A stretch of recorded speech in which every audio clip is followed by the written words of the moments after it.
Morning. So let's start.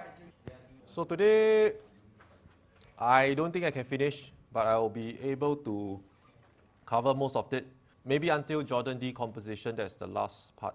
So we are on the solution for eigenvalues and eigenvectors.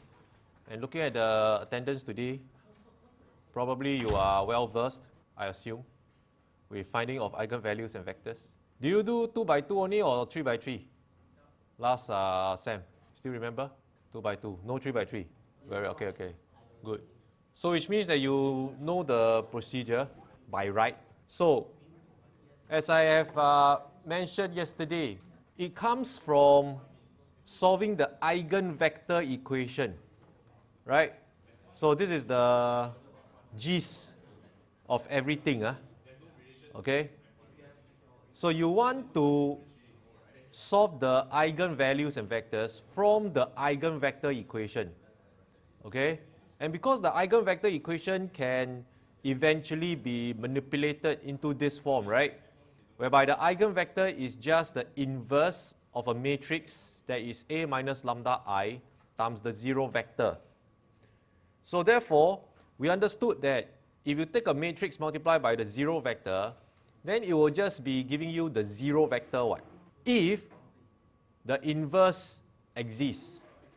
Okay, when we say exists, that means we can write a matrix down with constant elements. So therefore, you take that matrix multiplied by a bunch of zeros, you get zeros. So therefore, it is logical that we will want the inverse of the matrix to not exist. Not exist means the determinant of this matrix must be 0. So therefore, this gives us the criteria or the condition to solve for the eigenvalues, as you will see later on. And then for each eigenvalue, because you have lambda I, right? Lambda 1, lambda 2, lambda 3, so forth and so forth. Then you just substitute each lambda into the eigenvector equation to solve for the eigenvectors. So therefore, now I'm going to apply on this example, okay? And I suppose you'll find the solution familiar. So what is A minus lambda I? So I'm going to show you the long-winded process first. Then after that, I'm going to go to the shortcut. Okay, so the thing here is you have to work out what is A minus lambda I, right? So A minus lambda I is just the matrix A minus lambda I at the diagonal, correct or not? So it's just 3 minus lambda, 2 minus lambda at the diagonals. Then the off diagonals, you don't do anything. Okay, so therefore this is your A minus lambda I. Then subsequently, you want to get the determinant. So the determinant of A minus lambda I is chicken feed. So which is just 3 minus lambda times 2 minus lambda minus 1 times 0. So therefore, you observe that you have to set the determinant to 0 in order to solve for lambda. Okay, but really this equation has already been factorized nicely into its factors. So you can see that it is really just the two factors here equals to 0. So therefore you can quickly solve for lambda 1 equals to 2. Okay, so it doesn't matter, right, which one you label as 1 or which one you label as 2. Okay, so I just follow my solution here and I say that lambda 1 is 2, lambda 2 is 3. It can be the other way around, doesn't matter. So you found the eigenvalues already, 2 and 3 respectively. So next up will be the solution for eigenvectors. Okay, so then to solve for these, so these are eigenvectors. So you will just consider each eigenvalue. So for lambda 1 equals to 2. So what you do is that you want to solve this equation, right? A minus lambda I times Vi equals to the 0 vector. Okay? So therefore from here, you just substitute in. So sub in the 2 inside lambda. So this guy, you just copy and paste, bring it down. Replace the lambdas accordingly. So this will be 3 minus 2, 2 minus 2, because your lambda 1 is 2. So let's change the color. So this is your lambda 1. Okay, the rest no need to touch, right? You just get it from on top here. Then what's Vi? So Vi you don't know, you want to solve for that. So therefore, that will be your unknown, which I'll label as xy. And then equals to the 0 vector, which is just two zeros here. Okay? So from here you can simplify. Okay, of course I'm showing a more detailed working, right? You can of course cut the working to just direct step. So this will be 1100 then times xy equals to a bunch of zeros. So in this respect, you notice that the second row, okay, so basically you want to solve for xy, right? So what is this? This is just AV, or rather a matrix like B lah. Okay, because I use A already, so I shouldn't use A. So this is like BV equals to the 0 vector. So therefore you're trying to solve for xy from the two equations. But you notice that the second equation is useless because 0x plus 0y equals to 0. So that obviously is trivial. So therefore you have only one equation that allows you to solve for the relationship between x and y. So that's obviously from the first row. Okay, so from the first row, you are going to get x plus y equals to 0. Right? 1x plus 1y equals to 0. That means y equals to minus x or x equals to minus y. Doesn't matter which. So this guy is called the span of the eigenvector. Span of eigenvector. So it's a span of V1. Okay, so which means that you can choose any vector along this span. Any vector you like. Okay, but obviously you don't choose 0, 0 lah, that will be trivial. So I'll just make x 1, y will be automatically minus 1. Okay, so therefore I can just choose some nice number. Right, don't choose like 88 and minus 88, that kind of thing. Okay, so therefore if I choose x to be 1, then y got to be minus 1 what? So that will be your first eigenvector. 1 minus 1, or you can also choose minus 1, 1.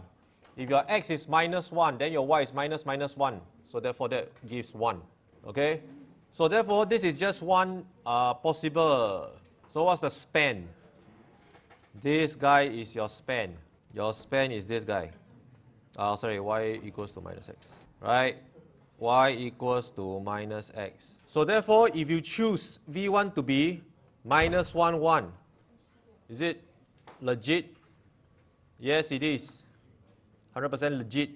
Minus 1, 1 is just this guy. So it's okay. You want to choose this as V1? No problem. Right? This is a legit V1. You can see it's lying on y equals to minus x. That's the span. Okay? Well, you can use another vector, doesn't matter. Right? If you want, if you want, another good choice is minus 1, 1. Minus 1, 1 is also okay. Right? Because minus of minus 1, you get 1. So, or you can choose V1 to be this guy. This is a good V1 as well. Okay? So as I mentioned, don't choose like funky numbers. Try not to choose fractions, definitely. Okay, for good reason. Because later on, using eigendecomposition, you will need to multiply out the eigenvectors. Okay? So if you choose difficult numbers or fractions, then later on your multiplication is a hassle. Is that alright? Okay, so I've demonstrated for V1, right? So you can just repeat the same procedure. So now you can consider lambda 2, okay? So let's say you have for lambda 2 equals to 3, right? So what you need to do is to just replace this equation with the new lambda value. Okay? Then subsequently you are going to get 0, 1, 0, minus 1. Okay? So then you notice that actually both rows are dependent. What I'm trying to say here is, you notice that from the second row, you get minus y equals to 0. So that means y equals to 0. But if you were to solve from the first row, you also get y equals to 0. Right? So which means, to imply that when you solve for eigenvectors, if you compare the two eigenvectors here, or the two spans of the eigenvectors here, now to solve for a non-trivial eigenvector, you have to have at least a one-dimensional span. That means a line. Okay? If you solve for a point, that means your equation, your system of equations here, they are independent. Then you are going to have unique solution. So unique solution is a point, right? It's a point. So therefore, you're not going to get a span. So therefore, you don't get any non-trivial eigenvector. Okay? So you can see that this is the span of this y equals to 0 is the span of V2. So the span of V2 is what? It's the x-axis. So you can just conveniently choose any eigenvector that is on the x-axis. So choose V2. So obviously x-axis, right? Just choose 1, 0 lah, the I unit vector. Okay, that's a nice vector to choose. So I hope the workings here rang a bell in your memory. Any objections? So you found the eigenvalues and vectors. All good? Any questions? Correct. Correct. You have to have dependent rows to solve for non-trivial eigenvectors.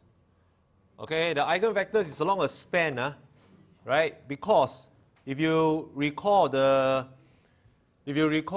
definition of eigenvectors, right? You notice that V1 is an eigenvector, right? Because if you take this V1, you times lambda 1, right? You just stay on the same span, which is in this case y equals to x, right?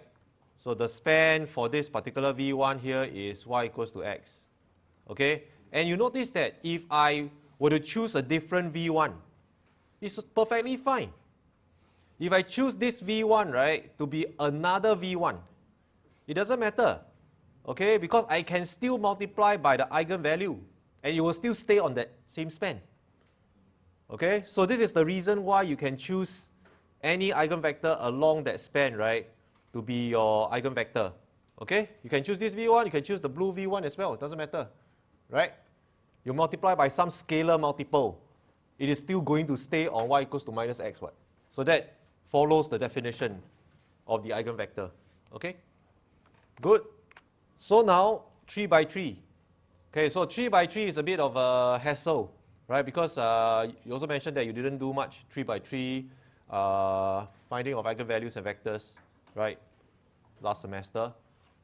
So therefore, I'm going to maybe go through this a little bit slower. So you straight away write the determinant of A minus lambda I. Oh, sorry, in this case, B minus lambda I. B minus lambda I.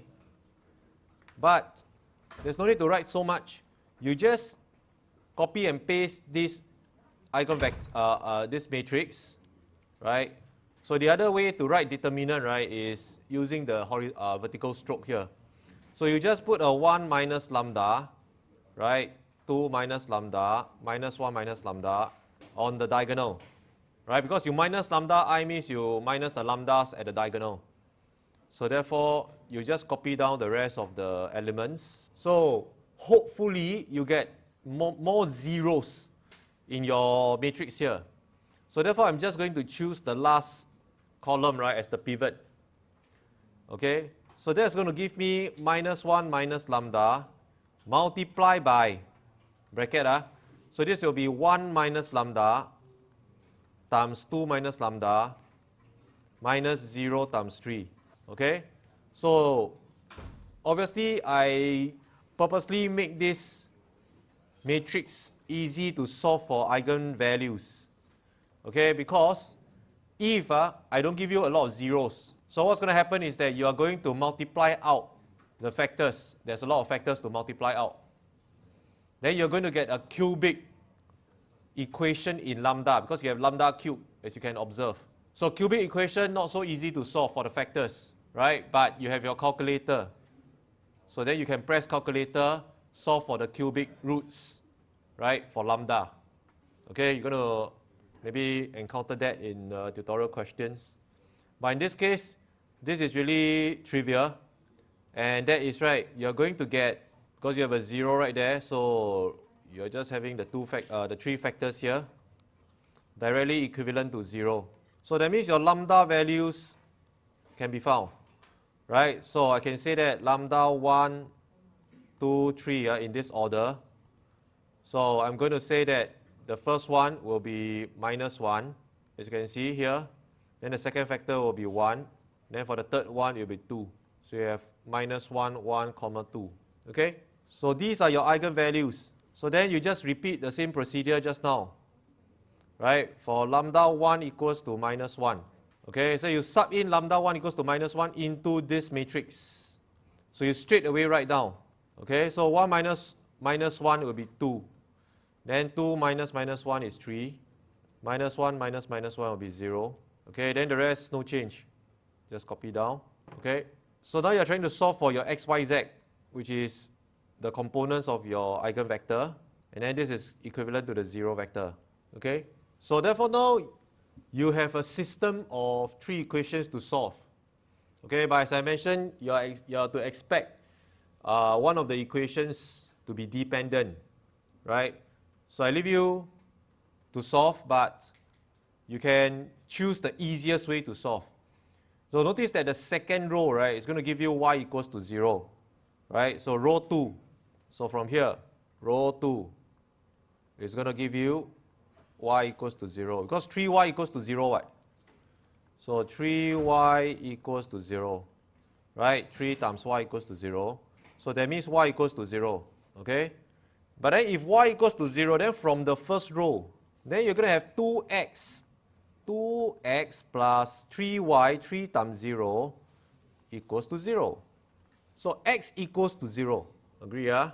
Okay? So therefore, you notice that the third equation also gives you x equals to 0. So have you found the span already?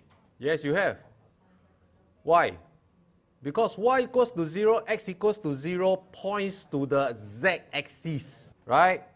So these two things, these two pieces of information tells me that span of V1 equals to z-axis, okay? You don't need to write the span actually, right?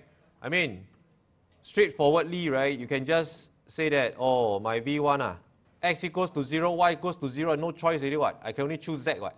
So z must be 1, okay? Of course, you can choose like 8 for z, but as I mentioned, choose simple numbers for your own good. No. Okay, I have a question. The question is, right, if I have x equals to 0, y equals to 0, I sub into row 3. If I sub into row 3, right, this is like minus 2 times 0, which is 0, plus 1 times 0, which is 0, plus 0 times z, which is 0, equals to 0. Then 0 equals to 0, okay what? But z can be anything. Z is free, correct? Is that right? Okay?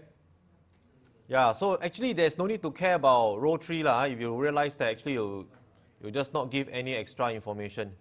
No new information. I mean, if you solve for y equals to 0, you still get x equals to 0, what?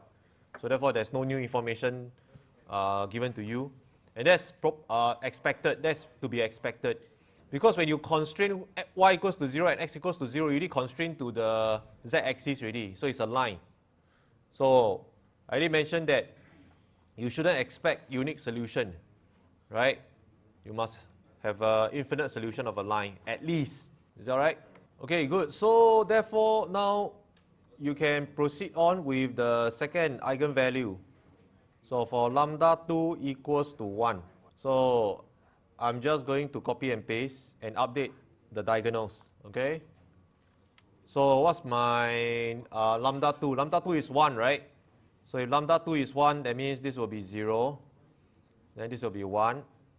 Then this will be minus 2. Okay? So therefore, you can see that from row 1 and row 2, you have y equals to 0. Then from row 3, so your row 3 will be minus 2x minus 2z equals to 0. Your y already is 0. Okay? So I'm not writing the y.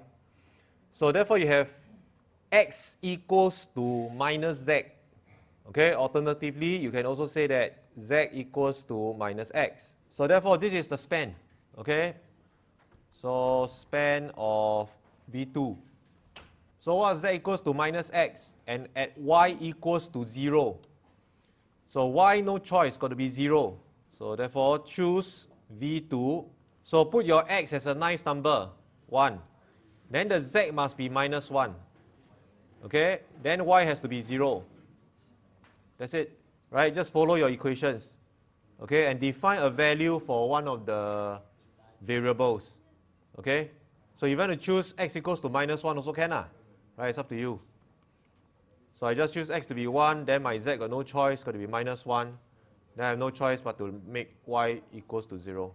So this will be my V2. Any objections? Can? Can, right? Can.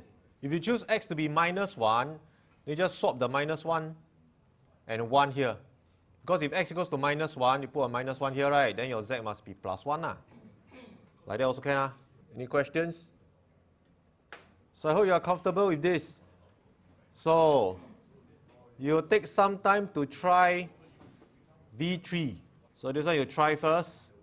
Mark attendance. Alexander? No. Leah? Emelina? Angelico? Sean? Brian here. Chen Chang? Chen Yi? Ivan? Ivan Chow? No. Yang Ing? Emilia? Erwin? Yan Jin? Chan Yang? Dong Bin? Noritetsu is here. Xavier here. Joey?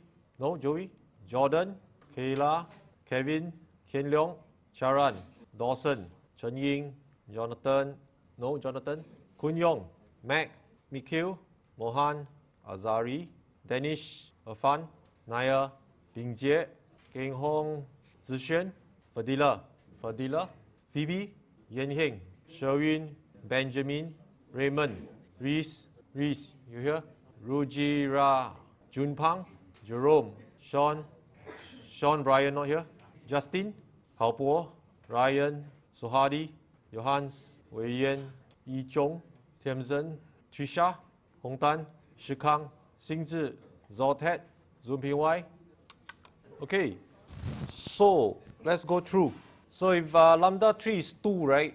Then I just update the diagonals to be minus 1, 0, and minus 3 respectively. So then you just solve.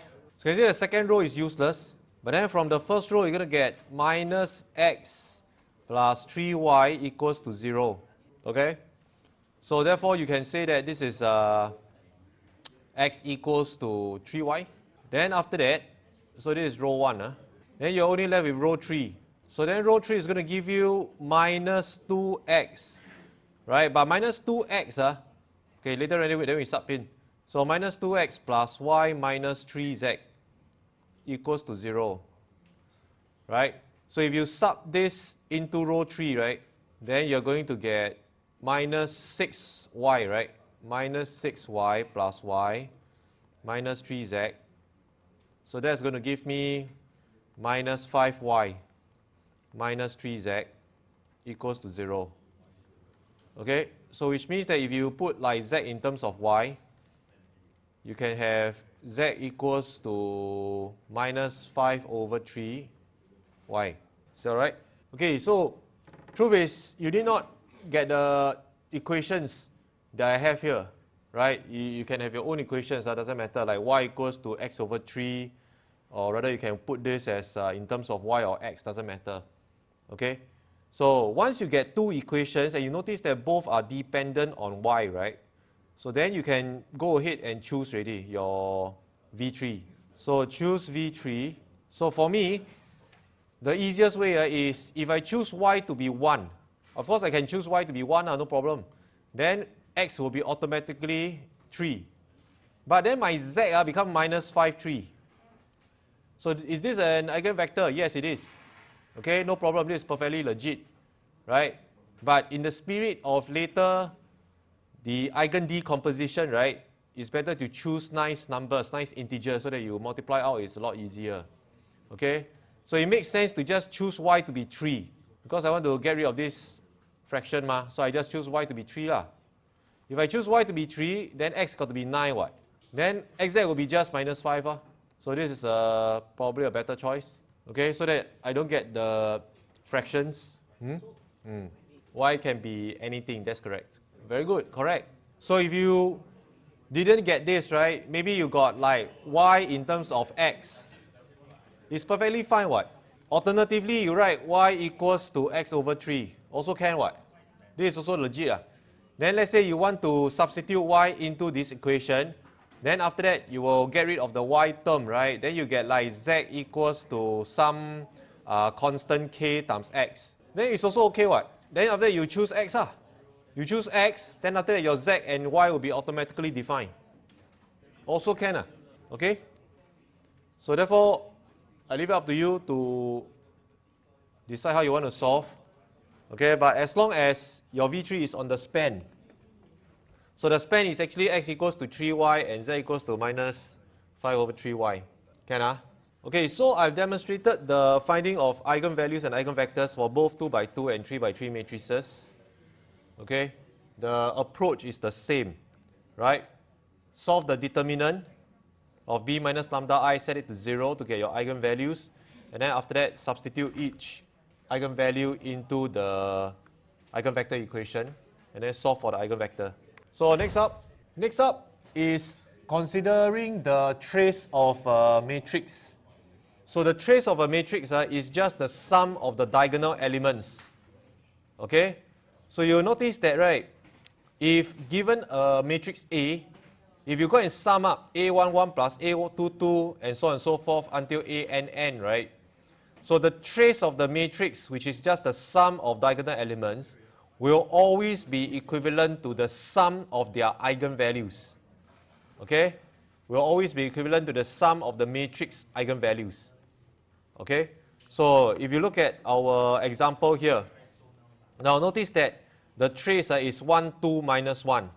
So here, right, the trace of B is equivalent to 1 plus 2 minus 1. So the answer is 2. Okay, then if you sum up the eigenvalues, lambda 1 plus lambda 2 plus lambda 3 is also the same. Minus 1 plus 1 plus 2. So that's also equivalent to 2. Okay, so this actually gives a way for you to check your eigenvalues after you have found them. That means before you proceed on to find the eigenvectors, right, you can just quickly sum them up and check, is it equivalent to the trace? Okay? So if it's not equivalent, then you better check your eigenvalues again. Can? Okay? So this one can serve as a check. Can be used as a quick check for lambdas. Okay? Must be equivalent, right, to the trace. And if you look at the earlier example here, it's also the same, right? Because our lambdas are 3 and 2 respectively. You can see 3 and 2 here. Okay, but let me define that it doesn't need to be the same values. That means the diagonal elements need not be the same values as the eigenvalues. Okay, right? They can be different. It's just that the sum must be equivalent, as you will see later on.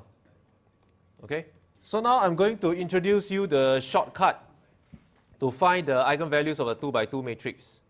Okay, because just now actually we wrote down A minus lambda I and then we find the determinant. Okay, but actually there's no need to write that down. You can straight away use this quadratic equation, okay, which is faster to define. So you see, now, what is the eigenvalue equation? It's determinant, right, of A minus lambda I equals to 0. So this A minus lambda I will be just, because this is A minus lambda times D minus lambda, so it's A minus lambda times D minus lambda, then minus C times B, what? Minus BC. Okay? So therefore, this, if you expand out, right, it is just AD minus D, A plus D, lambda, plus lambda square, then equal to 0. Okay? But if you realize this equation, wait, did I miss out something? I missed out minus BC. Okay? So if you look at this equation, I can rewrite it very nicely. Lambda square minus A plus D lambda plus AD minus BC. But isn't A plus D the trace? So this is the trace of the matrix A. But AD minus BC is just the determinant of matrix A, what? Okay? So you can see that if you want to solve for the eigenvalues lambda, right, all you need to do is to solve this quadratic equation for the roots. Okay? So therefore, this is easier or faster to define and solve for lambda. Okay? So you just straight away work with the ABCD in matrix A directly, and you should be able to write down the quadratic equation quickly. So that will probably save some time. Okay, but this only works for 2 by 2, right? 3 by 3 is too varied to give a special equation to solve. Okay, all right, so from now on you can use this. So now I have to define something called the algebraic multiplicity as well as the geometric multiplicity of your eigenvalues. Okay, so for each eigenvalue, there is this thing called the algebraic multiplicity, which in this case I'll call AM for short. Okay, let's call this algebraic multiplicity, let's call this AM. So the algebraic multiplicity is just the largest power k, integer power k, right, for which you can solve the determinant for A minus lambda I equals to 0. Okay, meaning to say, if you look at your characteristic polynomial, which is the one that you solve for your lambdas, okay, now you look at what is the largest power of each eigenvalue factor. Okay, because it is a factor for the eigenvalue, right? Lambda I is the eigenvalue, so in this case this is a factor. Then you look at what is the largest power k here, right? That largest power k is what we call the algebraic multiplicity. Okay, later on then I will explain why is it that we need to consider this algebraic multiplicity. So this is easy to identify. For example, right, if you look at this exercise here, now the algebraic multiplicity for all 3 eigenvalues is 1. Okay? Now you notice that the power for minus 1, right, when your lambda is minus 1, right, the power is 1. Then for the lambda of 1, the power is also 1. Okay, it's not possible to multiply these two factors together, right, and then make it into like a power 2 thing here, right, not possible. So the highest power will be 1. Then the same goes with this 2 minus lambda. Okay, the power is also 1. So that means for each of the eigenvalues here, you have AM of 1 for all 3. Okay, AM, the algebraic multiplicity equals to 1 for lambda 1, 2, and 3.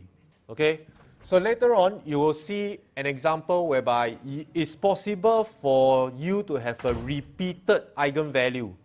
Meaning to say you can have like minus 1, minus 1. Okay, so in that respect, the algebraic multiplicity will be 2. Okay, because you are having a square, right, at one of the factors. So I'll demonstrate that in a while. So after we understood the algebraic multiplicity, which is just the largest power, then the next one, right, is the geometric multiplicity. So the geometric multiplicity is the dimension of the eigenspace that can be solved from the eigenvector equation. Okay, so the dimension. So what is the dimension? Now, the dimension of a line is 1. Okay, so you can see that the span is the z-axis, correct or not? But if the span is the z-axis, but what's the z-axis? The z-axis is a line.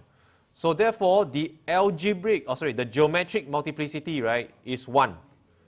So therefore, this guy, geometric multiplicity, which I call GM, equals to 1. Okay, because the z-axis, right, is a line. Okay, line has only one dimension. So therefore, geometric multiplicity is 1. Then also, the same goes with the other two eigenvalues. You can see z equals to minus x and y equals to 0, right, represents a line. So therefore, the span of V2, right, is also a line. Span of V2 is a line. Okay, so geometric multiplicity equals to 1. Then the same with V3 is also a line. Because x equals to 3y and z equals to minus 5 over 3y, right, also represents a line. So therefore, the same thing, geometric multiplicity is equals to 1 as well. Okay, and this is referring to the eigenvalues. Okay, because it's the eigenvalues that give rise to the eigenvectors. Okay, so now we are going to look at a more special case whereby you might not get geometric and algebraic multiplicities to be all 1. Okay? So you're just going to solve this quickly together. So determinant of A minus lambda I. So this is going to be minus 1 minus lambda, 3, 0, 2 minus lambda, 2 minus lambda. So you can see that I'm going to choose the last column as my pivot. So therefore I get 2 minus lambda as my factor, as my cofactor. Then multiply by minus 1 minus lambda and 2 minus lambda. Okay, so straight away, minus 0 times 3, no need to write. So this is equivalent to 0. Okay, or maybe I write one more step, just in case you get confused here. So you can combine the 2 minus lambda and 2 minus lambda. Okay, so therefore you can see that it's 2 minus lambda square. Then you have a minus 1 minus lambda equals to 0. So this means if you have a square here, that means the largest power is 2. So therefore the algebraic multiplicity for lambda 1 equals to 2, right, will be 2. Okay? So maybe I just follow my answer here. So I'll just say that lambda 1 equals to minus 1. And then lambda 2, right, equals to 2. Then this lambda 1 equals to minus 1, the algebraic multiplicity equals to 1. Because the power is 1, what? You can see the power here is 1. So therefore the algebraic multiplicity will be 1. Then whereas for lambda 2, right, which is 2, the algebraic multiplicity will be 2. So then we proceed on to find the eigenvectors. So for lambda 1 equals to minus 1. So you are going to get 0, 3, 3, then the rest no change. So you notice that the first two rows are dependent, they are exactly the same. Okay? So therefore from row 1 and row 2, you are going to get y equals to 0. Because 3y equals to 0 means y equals to 0. Then from row 3, since y equals to 0, you are going to get minus 3x plus 3z equals to 0. So that goes to show that z equals to x. Okay? So therefore, you can choose V1 already. So I'm going to choose V1 to be what? 1, 0, 1. Because x equals to 1, so z equals to 1, then y, no choice, got to be 0. So that's your V1. So more specifically, we look at lambda 2. Okay, because you're going to get a more interesting result for lambda 2. So your eigenvector equation for lambda 2 will be looking like, so this is minus 1 minus 2, right? So you get a minus 3, and then you get a 0 here and a 0 here. So you quickly realize that the first row and the third row are the same. But the second row is useless, what? So that means from R1 and R3, you are going to get minus 3x plus 3y equals to 0. But that will give you y equals to x. Y equals to x and the second row is useless. R2 is useless. So therefore, you don't get any constraint to z. Z is free. Okay? So z is so-called free variable.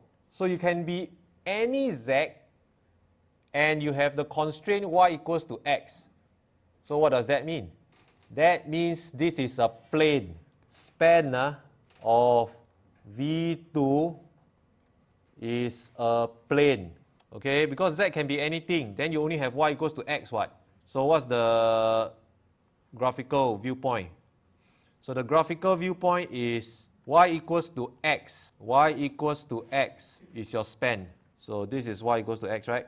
But yet, z is free. That means z can be any value. So therefore, you get an infinite plane. So you can see the span of V2, right, is a plane. So what's the geometric multiplicity then? GM. 2. Because the dimensionality of a plane is 2, what? Then how do you choose the eigenvectors? So the eigenvectors must always be chosen such that you can span the eigenspace, right? You can span the whole eigenplane, right? So therefore, you can choose any two non-parallel vectors, right, on this eigenplane. Okay? So therefore, a good choice would be along this plane. This can be your V2, and the other V2 can be, for example, along this, so this can be your V3. Okay, so I'm going to choose V2 to be 1, 1, 0, and V3 to be 0, 0, 1. Okay, any other non-parallel vectors that reside on this plane will be okay. Okay, if you want to choose 1, 1, 1 also can. Right, 1, 1, 1, 1, 1 is perfectly fine, no problem. Okay, so if possible, choose more zeros. Right, choose more zeros because later on when you multiply out, right, it will be a lot easier when you have zeros. Okay? Yes? Because the geometric multiplicity refers to the dimension of the eigenspace solved from the eigenvector equation. So look at the eigenspace for this. Now this is your eigenvector equation, A minus lambda I times V equals to 0 vector. Right? So you notice that the eigenspace is a plane, right? The span is a plane. So a plane is of 2 dimensions. So the geometric multiplicity is 2. You base it on the constraints of the eigenvector equation. Okay, so correspondingly, what is the geometric multiplicity of lambda 1? It's 1 what? Because this represents a line. So from here, right, the eigenspace, right, is an eigenline, right? So this is span of V1 is a line. Okay, so GM is 1. So the geometric multiplicity of lambda 1, right, is 1. Okay, because the span is just a line. Z equals to x, but y equals to 0. Right, that means it has to be on the y equals to 0 plane, which is the zx plane. Right, then z equals to x on that zx plane, right, will be referring to a line, a 45 degrees line. Is that alright? So you see the difference between the two eigenvalues? Right, one can give you eigenvector, the other one is giving you an eigenplane. Any other questions? Okay, good. So, hopefully I've demonstrated the meaning of algebraic and geometric multiplicity because later on we will need to address them again. Okay?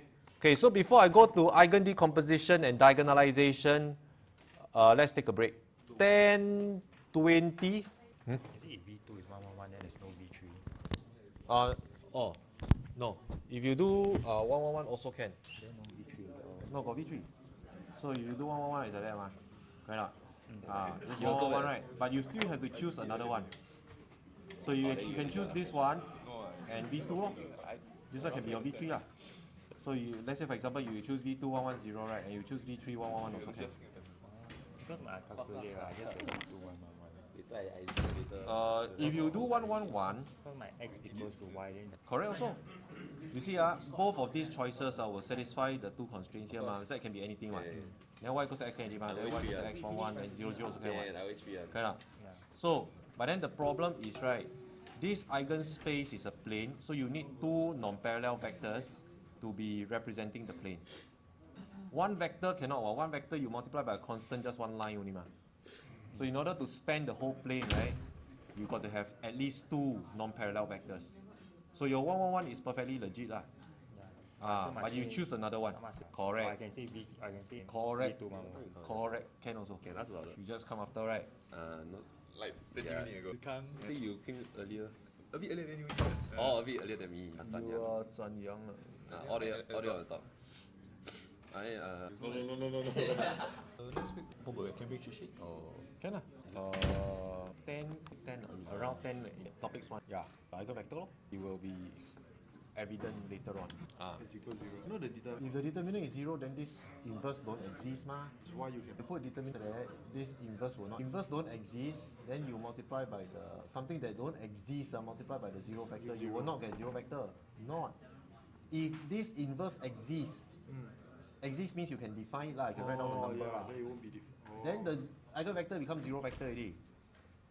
So that's what we don't want. We want the non-zero eigenvectors. So therefore, this inverse cannot exist. That's why correct? it doesn't exist. So this AM, right, is just the highest power of your eigenvalue equation, the determinant thing. You see this determinant thing, right? So, okay lambda minus lambda I So this one, if you factorize out a negative, you also get the same. because this is thus 2 minus lambda, right? Lambda minus what? Correct or not? Then, so therefore you can look at this thing, is actually minus of lambda minus. And this part, right, you can also do the same lah. Times minus of, sorry, see, this one got square here, right? Square. But then this one, if you factorize out, you have a minus here. But you also have to put a square lah. Then this is equivalent to lambda minus 2 square. So the minus 1 square become plus what? I just put it in the correct form lah. So lambda minus lambda I. So your lambda I is 2 lor. Correct not? Then you see the k. The k is 2 also. So that means for lambda 2 equals to 2, right? For your lambda equals to 2, the geometric, the algebraic multiplicity is this 2.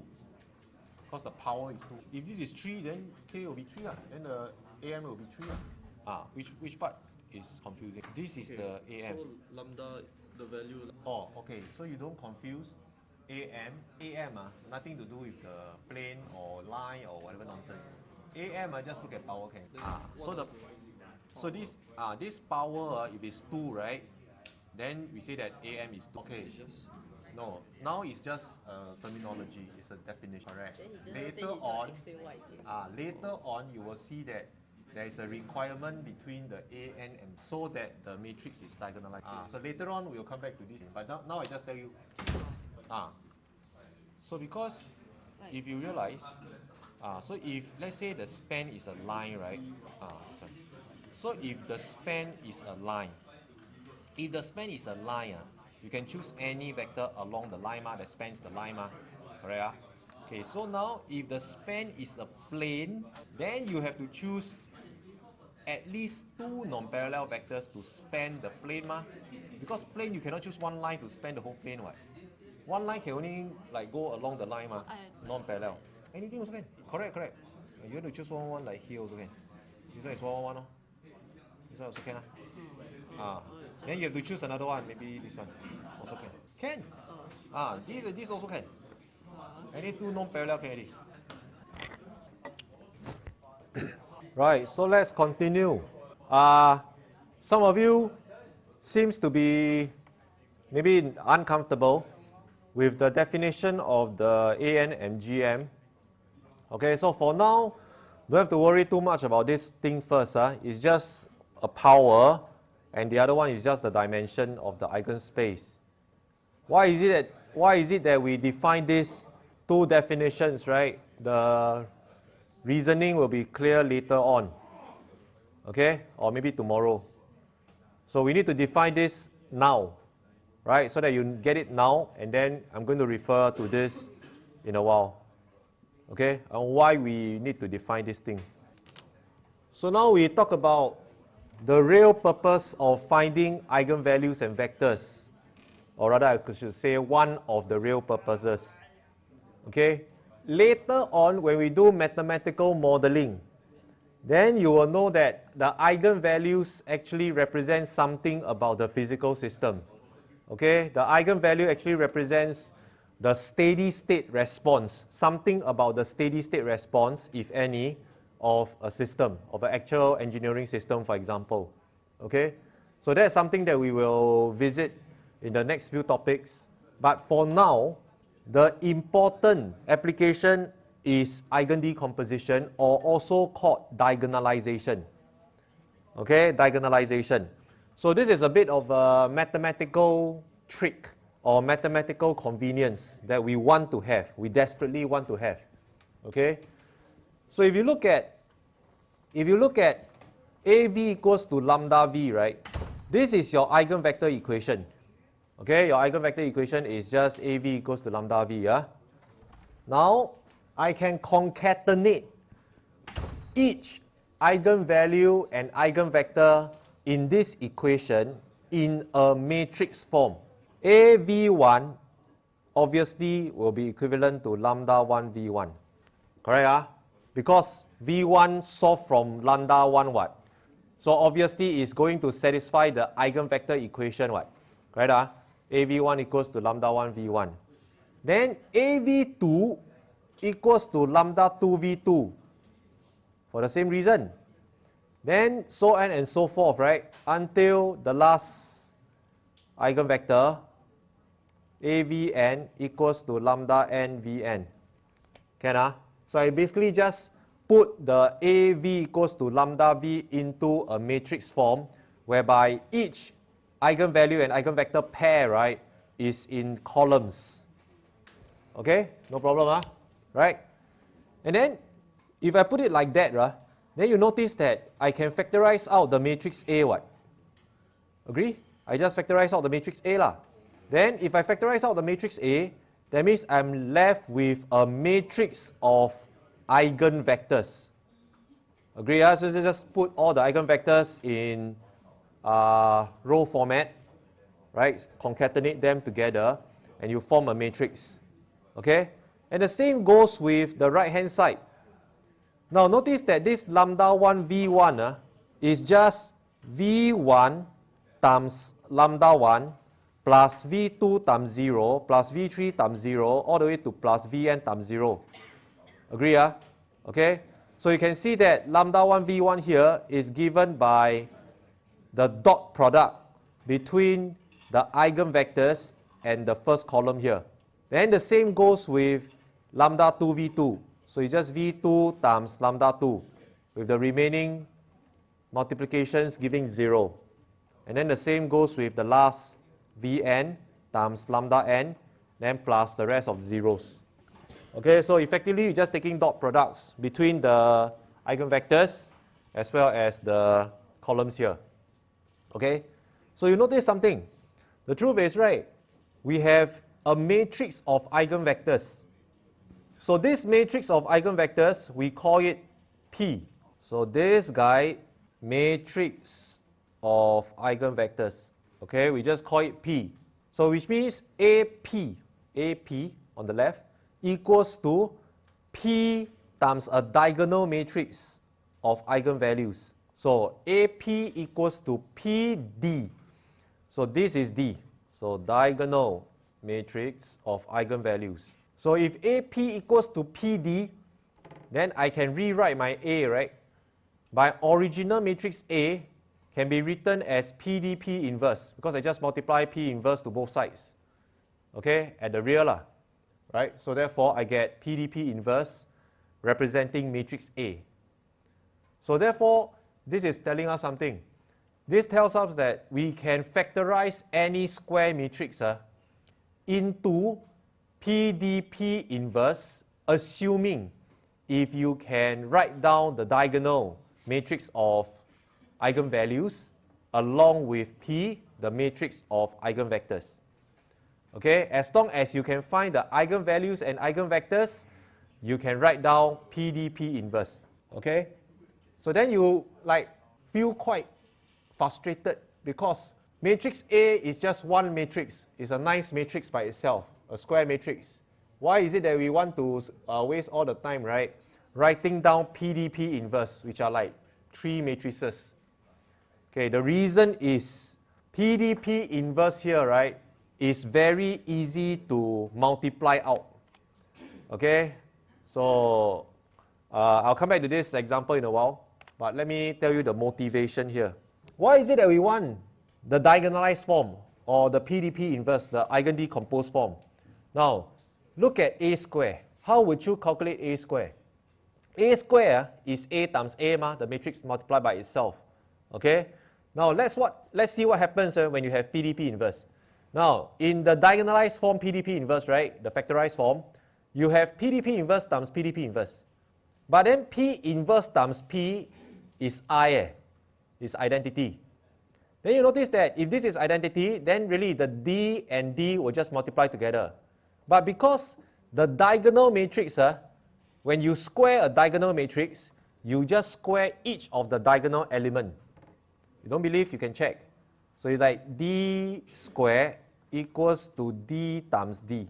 But D times D is just what? It's just like A, okay, let me write A, B, dot, dot, dot, diagonal matrix, multiply by A, B, dot, dot, dot. Okay, the rest all zeros. Okay, upper and lower triangle, all zeros. Okay, I don't write right? But if you multiply this out, you notice that it's A times A plus 0 times 0 plus 0 times 0 times 0. So this one becomes A square. Then the same thing goes for the second element b, b square. Then the dot dot dot are all square. Then the rest still all zeros. So this one you can check easily. So therefore, d square, you just no need to do anything. You just square each diagonal element will do. And then you notice that it returns you PD square P inverse, which is of the same form as PDP inverse. Okay? If without this PDP inverse form, right, how would you compute A square? If A is a big matrix, m by n matrix, right, you will need to do many dot products. Okay? This is tedious. And imagine if I want to raise A to power n, let's say power 99, then the computational power will be super extensive. You need GPU for that. NVIDIA GPU, expensive. Okay, but if I have PDP inverse, I don't even need to change P and P inverse. I just go and square all the diagonal elements, right? I can raise A to any power I want easily. No need GPU. Just simple calculator Casio will do. Okay, so it's about computational effectiveness here. Can, So therefore, we really like eigen decomposition or diagonalization. Okay? So of course, this advantage extends further, right? Which I'll talk later. But now we look at the example.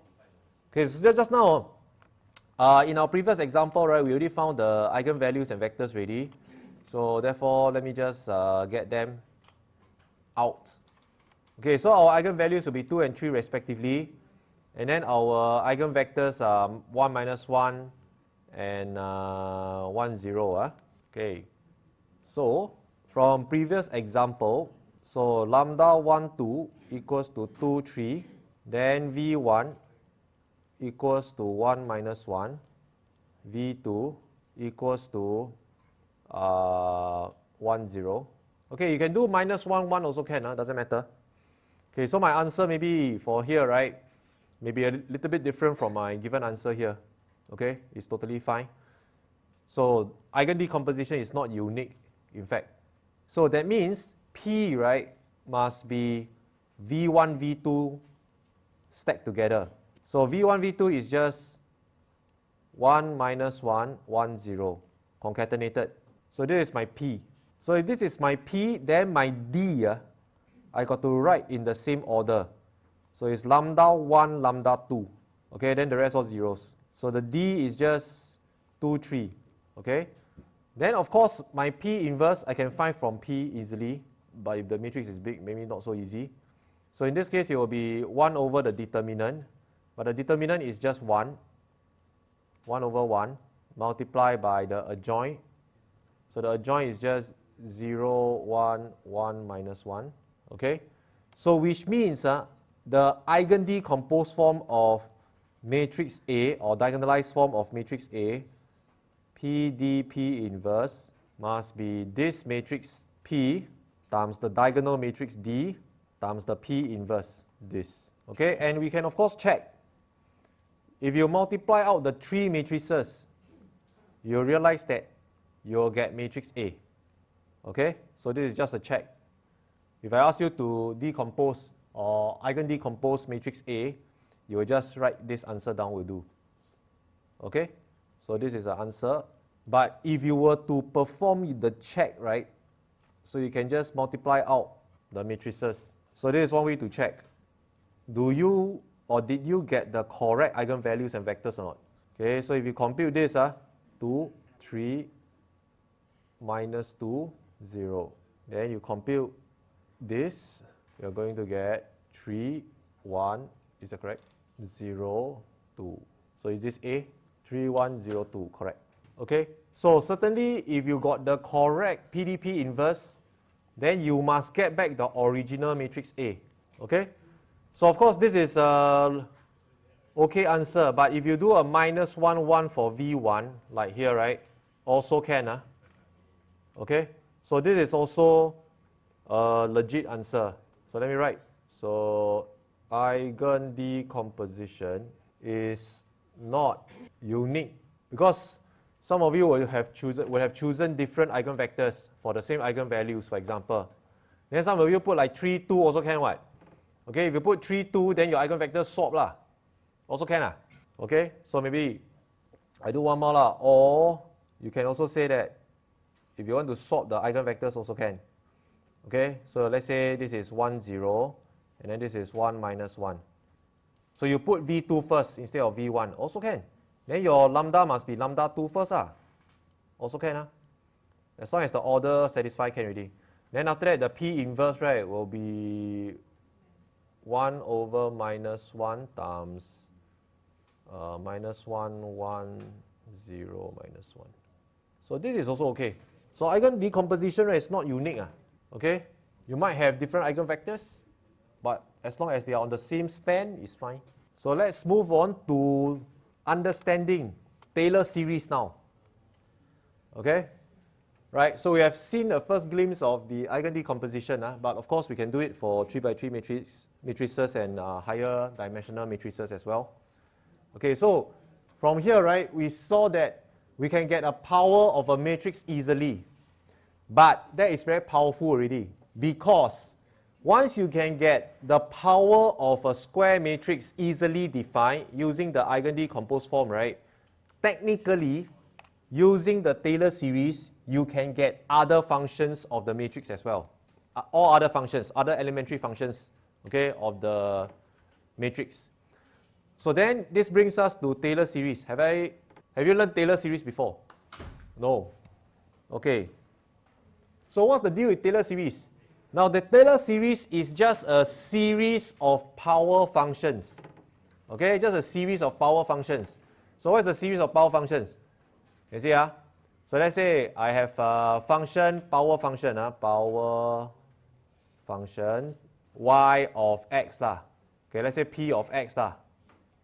Okay, so what's the deal with p of x? The deal with p of x is that, right, it must comprise of powers of x. So let's say I can have something like a naught is a constant, plus a1x to the power 1, plus a2x to the power of square, plus a3x to the power of cube. So you know where this is going. So therefore, plus dot dot dot, plus anx to the power of n. So this is what we call a power function, or maybe call it a power series. Anx to the power of n. Okay, so this is a power series which is just summing up all the powers of x and perhaps multiplying by a constant for each term. Okay, so technically this is called a power series. Power series p of x. Okay, so then what's the deal with the power series to the Taylor series? Now the Taylor series has the ability to turn this power series to represent any function. Okay, maybe any is an overrated word, but in this case, right, it can represent most elementary functions. So for example, right, if you have f of x equals to e to the power of x, this is just the exponential function. Now you will realize that, later on we'll go through, you'll realize that this e to the x can be rewritten as a power function in this manner. Okay, so the power function for e to the x, the Taylor power function for e to the x, right, is 1 plus x squared over 2 factorial plus x cubed over 3 factorial and so on and so forth. Okay, and I'm going to show you this in Desmos to demonstrate more concretely. Oops. So you can see that the red curve is my e to the x. Then this blue curve is my Taylor series. My Taylor series is this. Okay, but of course I can write it as a sum. You see, x to the power of n over n factorial. So that's exactly this expression. Okay, when n is 0, I'll get 1. When n is 1, I'll get x to the power of 1 divided by 1. When n is 2, I'll get x to the power of square divided by 2 factorial, and so on and so forth. So therefore, I use a sum to represent. Okay, sum of x to the power of n over n factorial. So this is my Taylor series. Okay, now you see the magic happen. If I were to include more terms in the Taylor series, okay, what happens if I just use one term? If I choose one term, it will be just 1 plus x. 1 plus x, one term, or rather two terms. okay, 0 and 1 respectively. So 1 plus x, I'll get linear approximation, okay, of e to the x. Obviously, that's a lousy approximation, right? Lousy approximation, because how can you use a straight line to approximate e to the x? Doesn't make sense, right? But you can choose to have more terms, what? 2 terms, quadratic approximation. So that means if you have 2 terms, right? n equals to 2, right? That means you have 1 plus x squared over 2 factorial. So n equals to 2 really represents the highest power here. Can Then what about n equals to 3? That means you have 4 terms. So 4 terms. So you notice that it gets better and better approximation to e to the x, right? What about 5 terms? N equals to 4. What about 6 terms? N is equals to 5. And so on and so forth. So you can see that if I were to zoom out and I increase the number of terms, so you notice that my power series here is approaching the function that I'm trying to approximate, or the function that I'm trying to represent. Okay, so this is the power of the Taylor series, because it's a power series. No pun intended. No, it might not flip. It might flip, it might not flip. But the flipping is not the critical observation, right? It's not about the flipping. When I say flipping, I mean this flipping here. Okay, it's not about the flipping. It may not flip, right? But the important point is that, right, you will get closer and closer to the function that you're trying to approximate. Okay, and this is not only true for Ex. Let me show you another one. Sin x. Sin x can also be approximated by the Taylor series. You can see the red curve is sin x, right? And the blue curve will be my Taylor series. So let's see what happens if I increase the number of terms. Okay, can you see? Right? So this is only 1 term, in fact, or maybe 2 terms. You see, as the terms get more and more, I get a better and better approximation. Right? So the same goes with, if I were to zoom out, can you see? Okay? So, you see the capability of the Taylor series in using a power series to represent any function. Okay? If the Taylor series can be defined. So now, what is the use of this?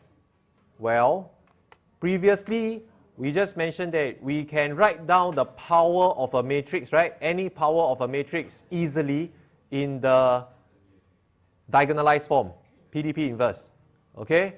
Now, if you combine this power function of a matrix with the Taylor series, that means effectively you can define any elementary function of a matrix, like e to the a. The exponentiation of a matrix can be defined, okay, by combining the Taylor series to the diagonalized form. Right? So this is the reason why we learn eigenvectors and eigenvalues. One of the big reasons, because we want to write down the power of a matrix, or rather the function of a matrix. Okay? Why is it that we want to write down the function of a matrix? Later on we will see in differential equations. Okay, so it builds like upwards or downwards, right? Vertically, so that you can see the application. Can So now, of course, the big question is, I just tell you the Taylor series what? But now the big question is, how do we work out the Taylor series for any given function, for any given elementary function? Not difficult, because we know differentiation already. Okay? So, this is the Taylor series in general, right? So it's A0 plus A1 times x minus A. Okay, so what is this A? This A is not the same as the A0, A1. This A is called the expansion point. Okay, what this practically means is that you can shift the graph from x equals to 0 to x equals to A, so that you can get the approximation to be so-called hinged at any expansion point. So let me demonstrate what I'm trying to say. So let's go back to our Ex. So this is the original Taylor series. Okay, and you notice that in the original Taylor series here, the expansion point is about x equals to 0. Okay, x equals to 0. So you can see that if I include more terms, right, at x equals to 0, it will be perfect approximation. Okay? Because that's called the expansion point.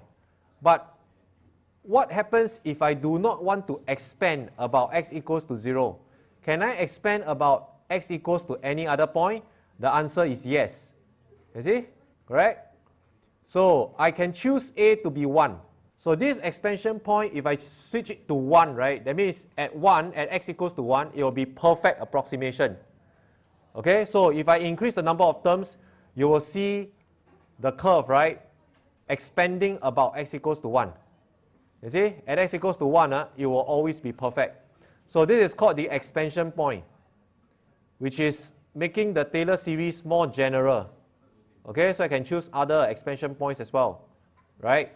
So this means that I'm shifting the original curve by x equals to a, okay, towards the right by x equals to a. So let's come back to this part. Okay, so this is a more general way to write the power function. Okay, shifting x to x minus a. Okay, so now the problem becomes what? The problem becomes to get the coefficients a0, a1, a2 and so forth until an. So but how do we get the coefficients? Easy. We just get them one by one. So what we do is that we want a0, for example. So how to get a0? We just sub x equals to a law. Correct or not? If you substitute x equals to a, that means f of a. But f of a is going to be what? X minus a becomes a minus a. A minus a is 0. A minus a square is 0 square is also 0. The same goes with a minus a to the power of n is also 0. So what do you get? F of a is just a0. So you found a0 already. A0 is just substitution of the value of the expansion point a into your function. So like e to the a, for example. Okay, so you managed to find a0 by just a simple substitution. But then what about a1? Now you want to find a1. Okay, to find a1, right, very simple. We just get rid of a0 first. But how to get rid of a0? We differentiate. So when you differentiate a constant, you get 0. So therefore, what is f prime x? F prime x is just 0 plus a1 times x, right? So it's just a1, because a1 times x, when you differentiate, you get a1. Okay? Then this is what? 2a2 times x minus a. 2a2 times x minus a. And so on and so forth.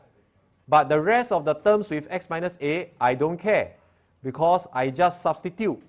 So therefore, f prime of a, I will get rid of all these terms. So you can see it's a repetition, right? For a0. A0, you work with the function itself. For a1, you're going to just work with f prime, the first derivative. So I think you see where this is going. All we need to do to get the rest of the coefficients, a2, a3, and so on and so forth, right, is just keep on differentiating and substituting x equals to a. Okay? So this will give you your a2, this will give you your a3, and so on and so forth. Okay, then we see a general pattern. So the pattern is just an is always equivalent to the n derivative of f sub in x equals to a divided by n factorial. Okay, so after having found all the an's, right, we sub back into the power series. Okay, just sub back into the power series. And therefore, this summation is the Taylor series. Okay, so this is our Taylor series. Okay, so we found the general formula already. After we find this general formula, we can use any function. So let's say for our e to the x. Okay, so what is e to the x? E to the x, when you differentiate, is always e to the x what? Correct or not? F prime x is e to the x. The same thing goes with prime prime, prime prime prime, prime prime prime prime, and so on and so forth. So therefore, f to the n derivative of x is e to the x. So when you sub in a equals to 0, let's say you want to expand about the origin, x equals to 0. Now you sub in x equals to 0 or a equals to 0, you just have e to the 0. That means all f primes will be 1. Okay, then you sub in this 1 into this numerator. So therefore you get 1 over n factorial times x minus 0 to the power of n. So if you expand this, you're going to get this Taylor series, okay, which we showed in the first slide on Taylor series. Can I? Okay, any questions regarding this expansion? Very good. So, let's try to evaluate the Taylor series for sine x now. Okay, so what's the deal? Find your derivatives first. Okay, then after that, later on, just sub the expansion point inside. So now, f of x equals to sine x. So what about f prime x cosine x? What about f prime prime x minus sine x? So what about f prime prime prime x minus cosine x? So now, we go back one round already. Because, right, your f to the fourth prime will return you sine x. Okay?